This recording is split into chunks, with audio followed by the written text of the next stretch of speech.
Assalamualaikum warahmatullahi wabarakatuh. Waalaikumsalam warahmatullahi wabarakatuh.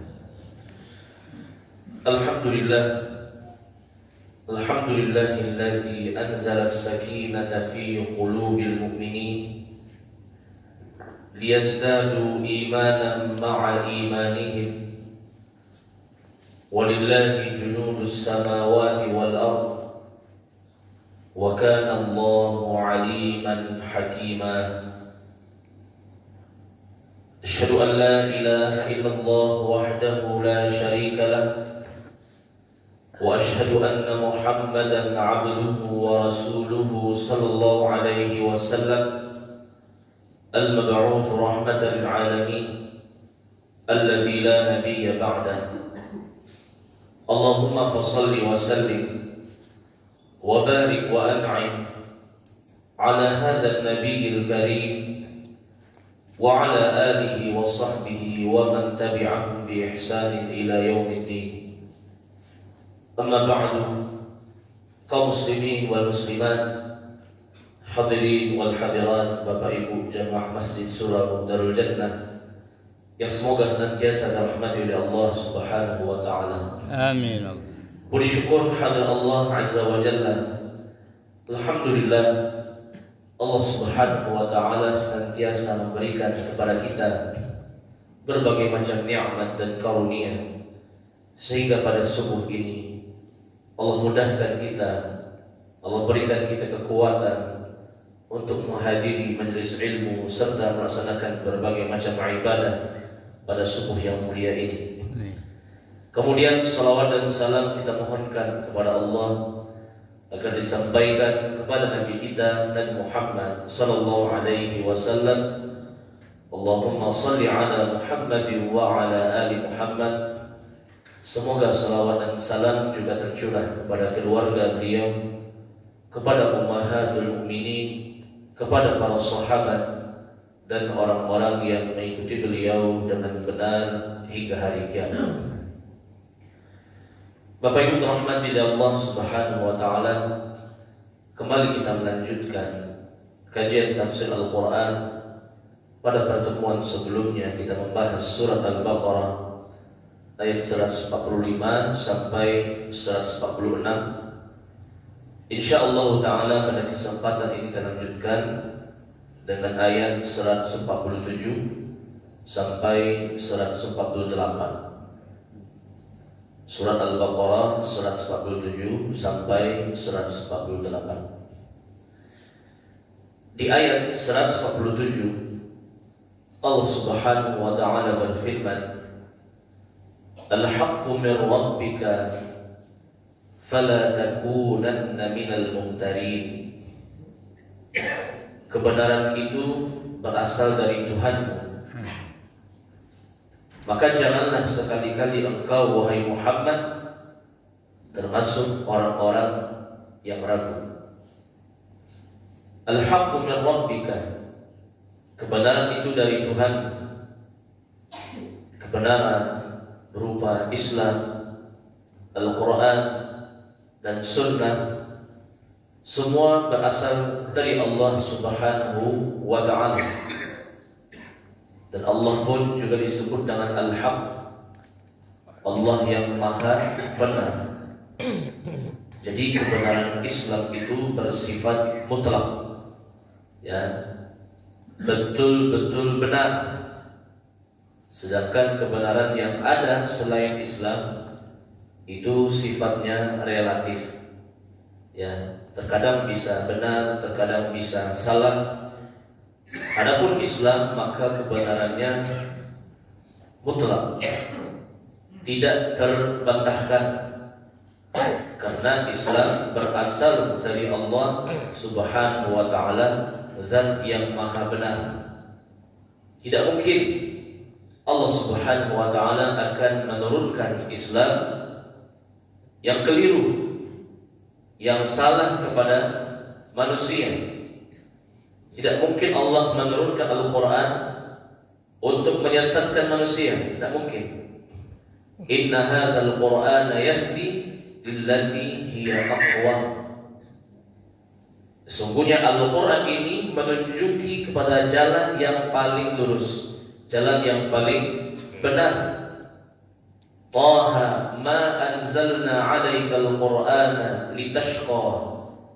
Dalam surat Taha Allah mengatakan, Taha, tidaklah kami menurunkan Al-Quran ini agar engkau sengsara, agar engkau sesat. Tidak.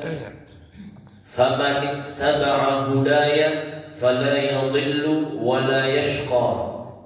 Siapa saja yang mengikuti petunjukku, yaitu mengikuti Islam dan mengamalkan dengan sebaik-baiknya, fala yadhillu, maka di dunia, kata Abdullah bin Abbas, dia enggak akan pernah tersesat, wala yashqa, dan di hari kiamat dia tidak akan sengsara. Itulah al-haqqu min rabbika, kebenaran yaitu Islam, Al-Quran dan Sunnah itu berasal dari Tuhanmu, yaitu Allah Subhanahu wa Ta'ala, dan kebenarannya mutlak, tidak boleh kita membantahnya karena dia berasal dari Allah Subhanahu wa Ta'ala, zat yang maha benar. Fala takunanna minal mumtarin. Oleh sebab Islam, Al-Quran dan Sunnah berasal dari Allah Subhanahu wa Ta'ala, maka jangan ragu, jangan bimbang, jangan pernah sedikit pun ragu terhadap Islam ini.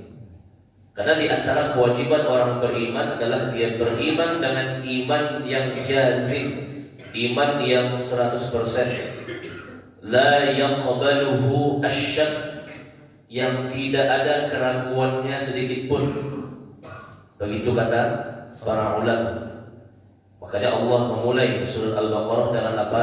Dzalikal kitabu la raiba fihi. Ini adalah kitab Al-Quran yang tidak ada keraguan di dalamnya. Sama ini, fala takunanna minal mumtarin. Jangan kamu ragu dengan kebenaran yang datang dari Tuhanmu. Innamal mu'minuna alladzina amanu billahi wa rasulihi thumma lam yartabu.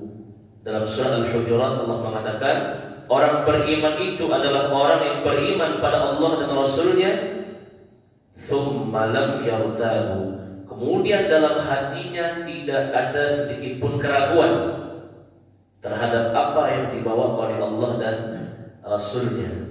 Ini wajib sifatnya. Tidak boleh orang beriman itu ragu, ya, Allah itu ada atau tidak, ya. Ini bukan beriman, ya. Iman itu harus yakin, ya, malaikat itu ada atau tidak. Nah, ini bukan beriman namanya. Iman itu al-yaqinul jazim, keyakinan yang 100%. Meskipun kita nggak melihatnya, apakah kita melihat Allah? Tidak. Tapi kita harus yakin dengan adanya Allah. Kita nggak bisa melihat malaikat, kita belum menjumpai hari kiamat, kita nggak mengetahui takdir kita. Tapi iman kita harus jazim, harus 100%. Meragukan iman ini bukan dikatakan sebagai orang yang beriman. Jangankan mengingkari, meragukan saja itu tak disebut sebagai iman. Alladzina amanu billahi wa rasulihi thumma lam yartabu. Dia meyakini Allah dan Rasulnya dan tidak ragu sedikit pun. Dan juga kenapa Allah menyebutkan fala takunanna minal mumtarin, jangan menjadi orang-orang yang ragu, karena banyak sekali faktor yang dapat meragukan kita terhadap kebenaran Islam, ya, mulai dari dorongan hawa nafsu yang terus mengajak kepada keburukan. Innan nafsa la'ammaratun bisu, sesungguhnya hawa nafsu terus merintahkan kepada keburukan. Belum lagi faktor luar seperti syaitan, baik syaitan jin maupun manusia, yang terus memberikan was-was, yang terus memberikan godaan-godaan kepada keburukan. Apalagi setan itu, kata Allah, wala tattabi'u khutuwatis syaitan, janganlah kamu mengikuti langkah-langkah setan. Setan dalam menyesatkan manusia bukan cuma satu langkah, bukan cuma satu cara, menggunakan berbagai macam cara dan sarana agar manusia itu ragu, akhirnya dia meninggalkan imannya. Asy-syaitanu ya'idukumul faqra wa ya'murukum bil fahsya. Sesungguhnya setan itu menakut-nakutimu. Jangan kamu berpegang teguh dengan iman, jangan kamu berpegang teguh dengan Islam, nanti kamu akan miskin, nanti kamu akan dikucilkan, nanti kamu akan dan lain sebagainya. Innama dzalikumus syaitan yukhawwifu awliya'ah. Itulah setan yang terus menakut-nakuti pengikutnya supaya ragu, bimbang. Setan memasukkan berbagai macam was-was, bisikan, sehingga kita meninggalkan Islam ini sejengkal demi sejengkal. Fala takunanna minal mumtari. Ini dicamkan. Islam hanyalah agama yang benar, hanyalah Islam. Kebenaran itu hanya yang berasal dari Allah Subhanahu wa taala berupa Al-Qur'an dan Sunnah, maka janganlah sedikit pun kita meragukannya. Meskipun banyak manusia yang mengingkarinya. Apalagi kata Allah, wa in tuti' aktsara man fil ardi yudilluka an sabilillah. Apabila kebanyakan manusia itu sesat, jangan mengikuti mereka. Jangan tertipu karena banyaknya orang yang ingkar kepada Allah. Yudilluka an sabilillah, karena mereka bisa menyesatkanmu dari jalan yang benar. Iyattabi'una illa dhann wa innahum illa yakhrusun. Mereka itu hanya mengikuti prasangka dan hawa nafsu, dan mereka itu sebenarnya orang yang tidak punya keyakinan. Ya, fala takunanna minal mumtari. Janganlah menjadi orang-orang yang ragu terhadap kebenaran tersebut. Bapak Ibu rahmati Allah Subhanahu wa taala. Berikutnya ayat 128. Allah Ta'ala berfirman, وَلِكُلِّ وِجْهَةٌ هُوَ مُوَلِّيهَا فَاسْتَبِقُوا الْخَيْرَاتِ أَيْنَمَا تَكُونُوا يَأْتِ بِكُمُ اللَّهُ جَمِيعًا إِنَّ اللَّهَ عَلَى كُلِّ شَيْءٍ قَدِيرٌ. Dan setiap umat memiliki kiblatnya yang menghadap kepadanya. Maka berlomba-lombalah kamu dalam kebaikan. Dimanapun kamu berada, pasti Allah akan mengumpulkanmu seluruhnya. Sesungguhnya Allah Maha berkuasa atas segala sesuatu. Kata Allah di sini, walikulli wijhatun huwa muwalliha. Setiap umat itu punya arah kiblatnya masing-masing. Ini bentuk penegasan dari Allah Subhanahu wa taala terkait perpindahan kiblat. Perpindahan kiblat dari Baitul Maqdis ke Makkah itu perintah dari Allah Subhanahu wa taala, dan umat-umat terdahulu sebelum umat Nabi Muhammad sallallahu alaihi wasallam mereka pun disyariatkan dengan kiblat yang berbeda-beda atas perintah Allah di masa itu. Walikulli wijhatun huwa muwalliha. Setiap umat-umat itu di masa lampau mereka pun ada diberikan arah kiblat tertentu dari Allah. Ya, bukan cuma engkau wahai Muhammad, umat-umat terdahulu, umat Nabi Nuh, umat Nabi Hud, Nabi Saleh, umat Nabi Syuaib, setiap umat itu wijhatun. Masing-masing disyariatkan kemana arah kiblatnya. Bukan cuma engkau wahai Muhammad. Fastabiqul khairat, maka berlomba-lombalah dalam melakukan kebaikan.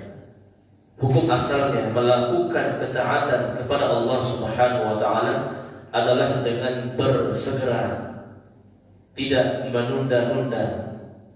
Sebagaimana Allah mengatakan, wasari'u ila maghfiratin min rabbikum wa jannatin 'arduha as-samawati wal ardh u'iddat lil muttaqin. Wasari'u, dan bersegeralah untuk menjemput ampunan Tuhanmu, dan surga yang seluasnya seluas langit dan bumi dipersiapkan untuk orang-orang yang bertakwa.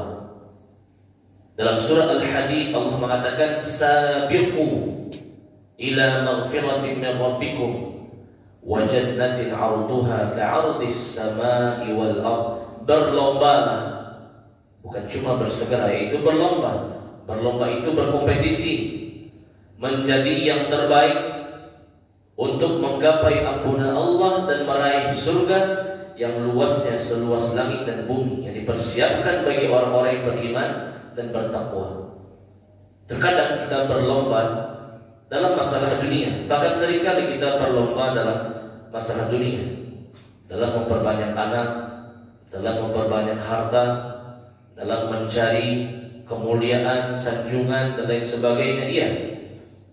Namun dalam perkara akhirat kita bermalas-malasan, tidak bersegera, tidak bersikap kompetitif, ya, berlomba-lomba dalam kebaikan.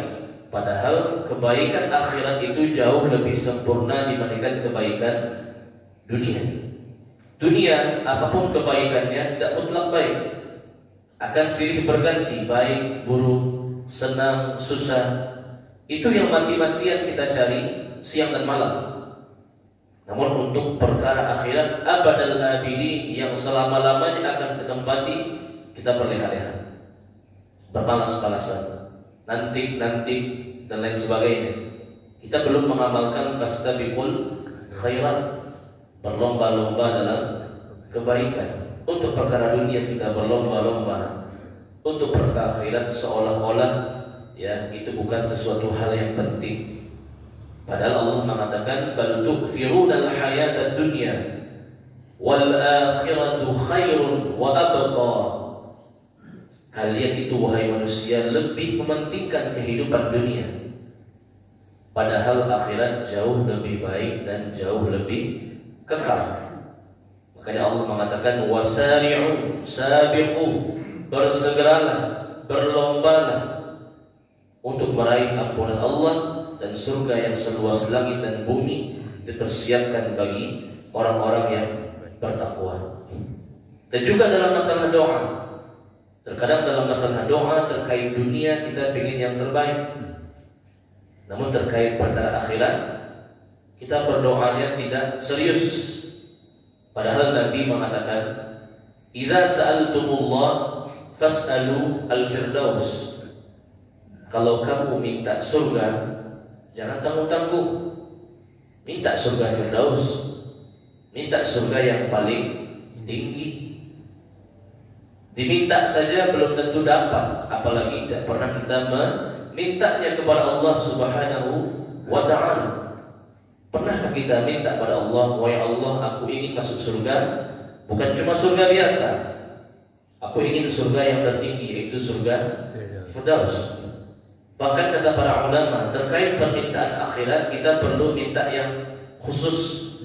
Wahai Allah, aku ingin masuk dalam surgamu, surga firdaus, surga yang paling tinggi, tanpa dihisab. Jadi nggak perlu kita dihisab oleh Allah, langsung masuk ke dalam surga tanpa diazab, melihat wajahmu wahai Allah, berjumpa dengan Rasulullah sallallahu alaihi wasallam. Pernah tidak kita minta seperti ini? Ya mungkin ada, tapi belum semua kita yang meminta seperti ini.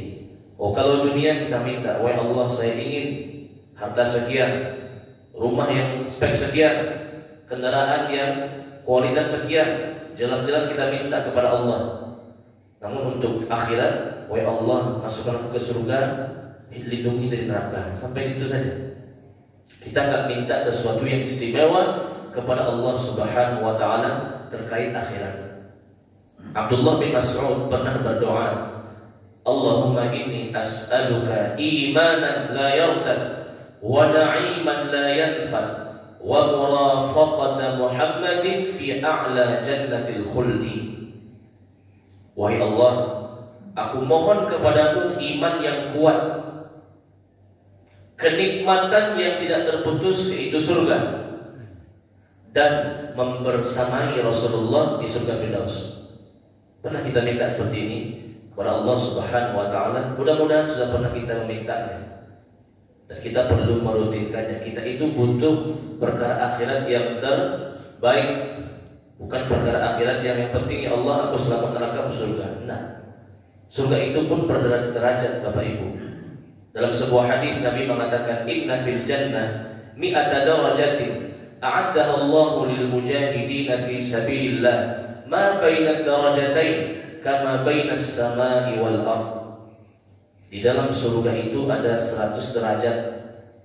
Jarak antara satu derajat dengan derajat berikutnya seperti jarak antara langit dan bumi. Ya, ini derajat 1 ke derajat 2. Ada jarak pembatas seluas langit dan bumi. Berapa jarak langit ke bumi? 50.000 tahun. Itu 1 derajat surga ke derajat berikutnya. Derajat kedua ke derajat 3 juga seperti itu. Ada jarak 50.000 tahun. Jarak ketiga ke 4 sampai nanti derajat yang ke 100, yaitu surga Firdaus. Betapa luasnya surga. Masa kita di bawah, sedangkan kawan kita dapat surga yang di atas. Itu dia, fastabiqul khairat. Berlomba-lomba dalam kebaikan, bersemangat dalam beribadah, dan ingin surga yang paling tinggi. Masa pengen dapat surga yang di bawah? Kata Nabi SAW, surga yang paling bawah itu. Jadi waktu itu dalam sebuah hadis ada seorang Muslim, dia selamat dari neraka. Jadi dia sudah bertahun-tahun tinggal di neraka, dibakar untuk menghabiskan dosa-dosanya. Jadi orang Islam itu dia pasti masuk surga selagi dia nggak berbuat syirik. Meskipun dia berbuat dosa yang besar, dia dibakar dulu di neraka. Habis dosa-dosanya baru dia masuk ke surga. Tapi tak sebentar, labithina fiha ahqaban. Orang beriman pelaku dosa besar yang diazab di neraka, meskipun tak selamanya, itu waktunya sangat panjang, berjuta-juta tahun baru dia keluar dari neraka. Dan dia merupakan orang terakhir yang masuk ke dalam surga, dikeluarkan dia dari neraka. Allah tanya, kamu mau apa lagi? Maka orang ini menjawab, wahai Allah, diselamatkan dari neraka saja mudah mujur, ya, mudah syukur. Wahai Allah, silahkan tempatkan aku di surga manapun, wahai Allah. Yang penting sekarang aku gak di neraka lagi. Ini hadis sahih riwayat Bukhari dan Muslim. Apa kata Allah Subhanahu wa taala? Silahkan kamu masuk dalam surga. Surga yang paling rendah itu derajat pertama. Dan kamu mendapatkan asyra amthal. Kamu mendapatkan 10 kali kenikmatan dunia. Dijelaskan dalam tafsir hadis bahwasanya penduduk surga yang paling bawah mendapatkan nikmat orang yang paling kaya di dunia kemudian dikali 10.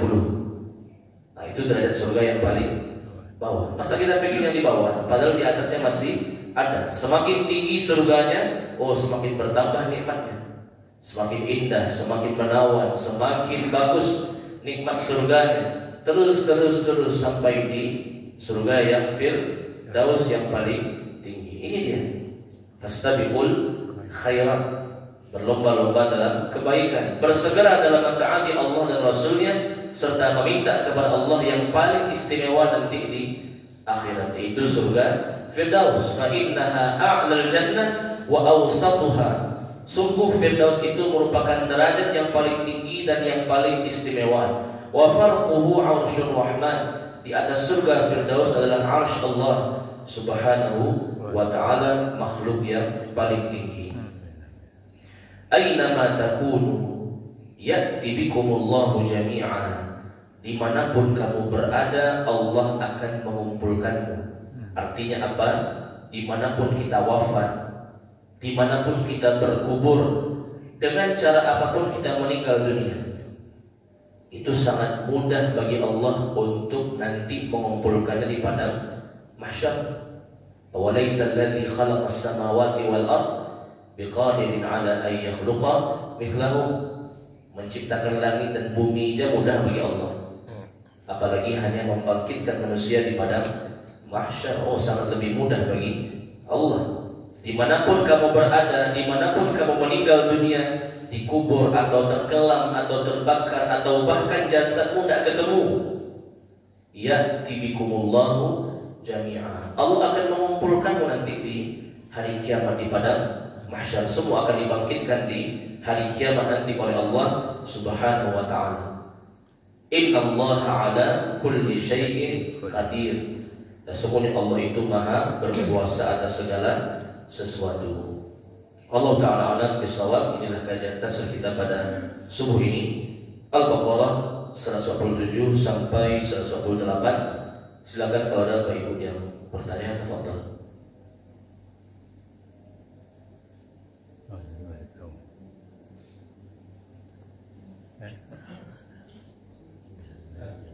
Silakan. Waalaikumsalam warahmatullahi wabarakatuh.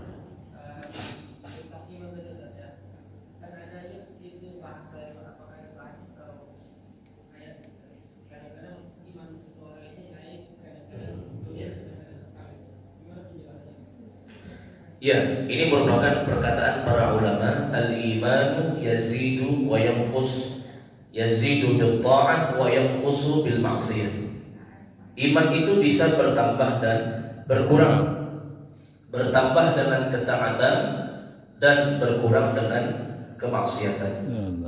Ini disebut dengan kamalul iman, kesempurnaan iman. Para ulama akidah mengatakan iman itu ada yang usulul iman dan kamalul iman. Usulul iman itu apa? Dasar keimanan. Kamalul iman, kesempurnaan iman. Terkait keyakinan tadi, itu merupakan usulul iman, pondasi dari keimanan. Alladzina amanu billahi wa rasulihi thumma lam yartabu. Dia beriman dengan sebenar-benarnya dan tidak pernah ragu. Namun dalam pengamalan tentu orang berbeda-beda. Ada yang semangat, ada yang kurang semangat, ada yang rajin, ada yang malas. Nah, itu terkait kamalul iman, kesempurnaan iman. Dasar imannya sudah ada. Dia meyakini rukun iman yang 6, mengamalkan rukun iman Islam yang 5. Itu adalah usul iman, dasar dari keimanan. Tinggal bagaimana dia menyempurnakannya. Semakin dia rajin beribadah, imannya akan semakin sempurna, semakin tinggi, semakin kuat. Itu yang akan bertambah. Tapi kalau dia berbuat dosa dan berbuat maksiat, maka kesempurnaan imannya akan cacat dan bisa menyentuh usulul imannya, pokok dari imannya. Makanya kata para ulama, al-maksiyatu baridul kufur. Maksiat itu kendaraan menuju kekafiran. Karena kalau kita rajin bermaksiat, mungkin pada awalnya gak kafir, tapi lama-kelamaan iman itu akan semakin tipis, iman akan semakin kurang dan menyentuh usulul iman, menyentuh pokok dari keimanan, sehingga keimanan itu sirna, betul-betul sirna. Jadi itu maknanya. Namanya manusia, gak ada yang seperti malaikat. Malaikat itu imannya konsisten, terus meningkat. Ya wajar, malaikat gak ada hawa nafsu. Mereka hanya punya qalbu yang terus beribadah kepada Allah Subhanahu wa ta'ala. Adapun manusia diuji dengan hawa nafsu, diuji dengan syaitan. Makanya ahli surga itu jauh lebih mulia dari malaikat, karena mereka bisa taat dengan tantangan-tantangan yang ada berupa setan dan hawa nafsu. Adapun malaikat taat, ya wajar, maka hawa nafsunya nggak ada. Dia nggak bisa digoda oleh setan. Itu maksudnya al-iman yazidu wa yanqus. Iman itu bertambah dan berkurang. Ya, tambah, kuatkan iman itu dengan melaksanakan ketaatan kepada Allah. Insya Allah sampai meninggal dunia kita sebagai orang yang beriman. Amin. Kalau kita berbuat dosa, meninggalkan ketaatan, maka iman itu semakin berkurang, semakin tipis, bahkan bisa menghabiskan keseluruhan dari iman. Ya, Allah Akbar. Silakan Ibu ya, tak kelihatan. Bismillahirrahmanirrahim. Assalamualaikum warahmatullahi wabarakatuh. Waalaikumsalam warahmatullahi wabarakatuh. Pak Ustaz, saya pernah mendengar pintu-pintu surga, silakan masuk pintu surga melalui pintu sholat duha, melalui pintu sedekah, melalui pintu puasa dan seterusnya. Nah, mohon penjelasan lebih lanjut Ustaz. Kemudian yang kedua, terkait dengan akan masuk surga para nabi, sahabat nabi, tabi'in, dan sedikit sekali setelah itu. Nah, itu mohon penjelasannya Pak Ustaz. Baik, yang pertama terkait dengan abwabul jannah, pintu-pintu surga.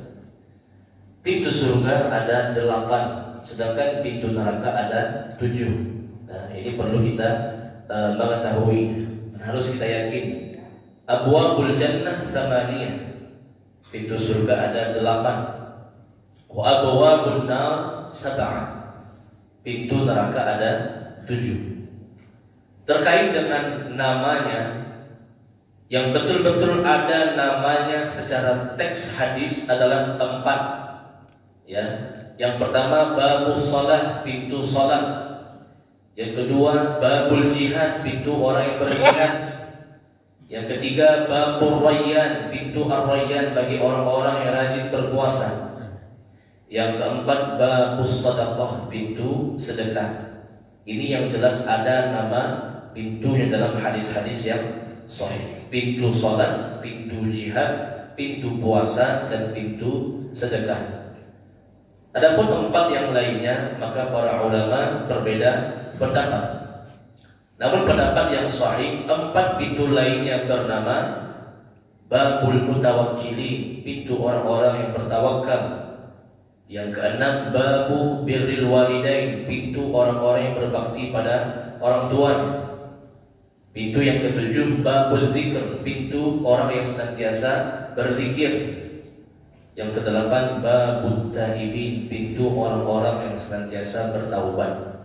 Ya, jadi ini nama dari 8 pintu surga. Pintu salat, pintu puasa, pintu sedekah, pintu jihad, pintu bertawakal, pintu berbakti pada orang tua, pintu zikir, dan pintu orang yang bertaubat. Ini abwabul jannah 8, pintu surga ada 8. Bagaimana bentuk pintu surga? Allah alam, kita belum pernah melihat surga, kita pun belum bisa memasukinya sekarang. Mudah-mudahan nanti di akhir kita memasukinya. Amen. Yang jelas pintu surga itu sangat besar, sangat lebar. Kata Nabi SAW dalam sebuah hadis, seperti jarak antara Makkah dengan Irak. Jauh itu dari Makkah ke Irak. Itulah lebar satu pintu surga. Ya. Wasiqal ladzina taqaw rabbahum ilal jannati zumara hatta idza ja'uha wa futihat abwabuha. Ketika orang beriman akan masuk dalam surga, barulah dibukakan pintu surga. Pintunya saja sejarak antara Makkah dengan Irak, luar biasa besarnya. Itu baru pintunya, bagaimana lagi dengan surganya. Jadi itu pintu-pintu dari surga ada 8.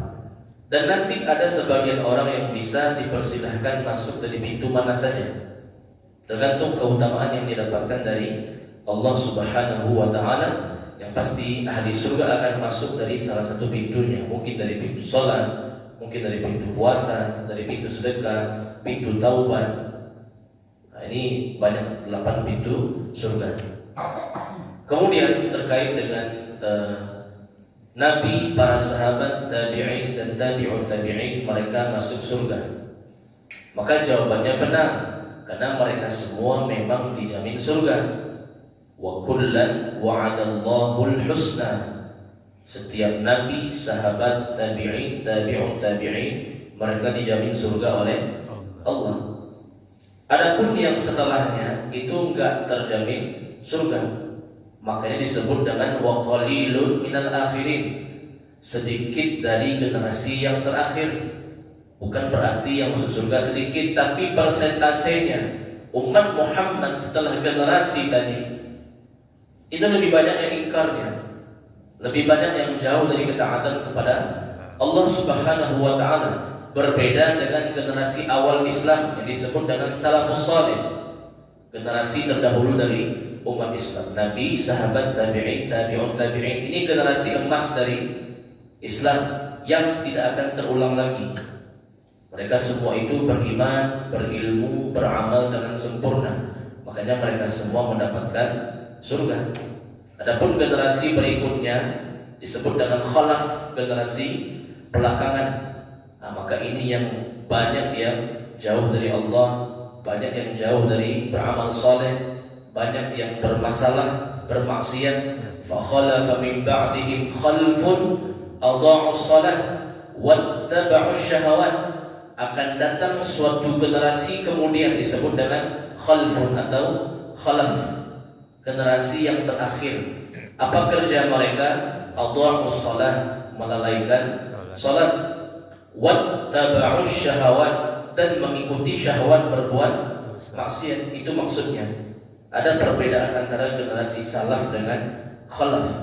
Generasi salaf, sahabat, tabi'in, tabi'un tabi'in, mereka mayoritas bahkan seluruhnya taat.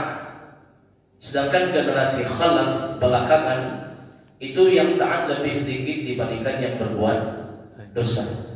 Namun tetap selagi dia muslim, dia akan masuk surga. Selagi dia tak berbuat kesyirikan, dia akan masuk surga. Ini terkait dengan kualitas keimanan, kualitas amal soleh. Generasi salaf itu enggak terbantahkan, sempurna imannya, amalnya, ilmunya. Makanya Nabi mengatakan khairun nas qarni, thumma alladhina yalunahum, thumma alladhina yalunahum. Sebaik-baik generasi adalah generasiku, itu aku dan sahabatku. Thumma alladhina yalunahum, kemudian yang berikutnya itu tabi'in. Thumma alladhina yalunahum, kemudian yang berikutnya tabi'in. Ini sudah disebut dengan generasi salaf. Ini generasi emas. Setelah itu muncul berbagai macam penyimpangan, perselisihan, aliran, perbuatan dosa, sehingga yang selamat hanya sedikit.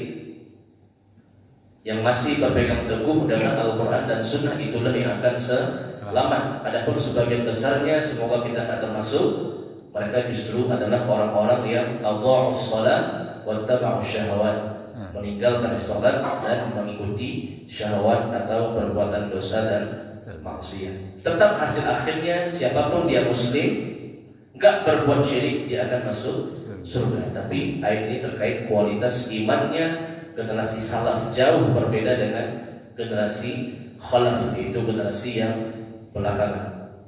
Kata para ulama, semakin dekat hari kiamat, semakin turun kualitas manusianya.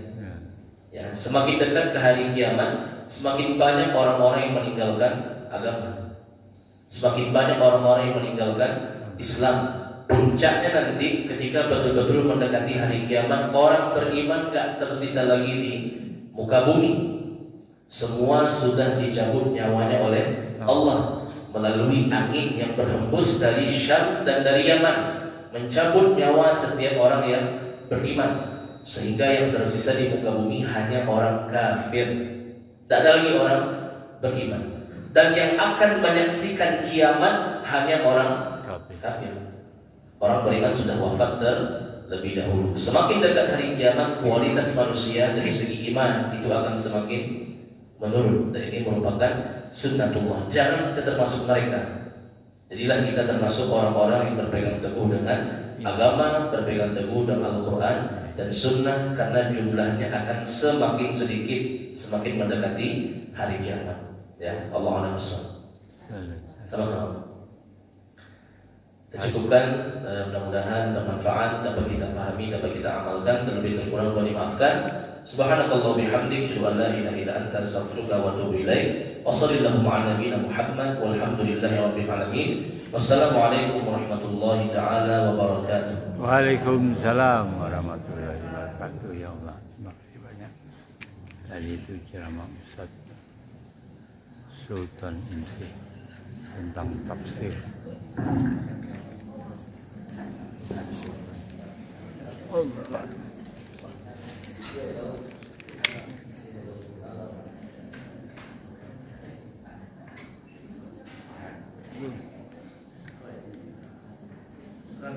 Man. Matu balik. Man. Bang. Allah. Makasih banyak Ustaz. Semoga besar manfaatnya bagi kita Ustaz.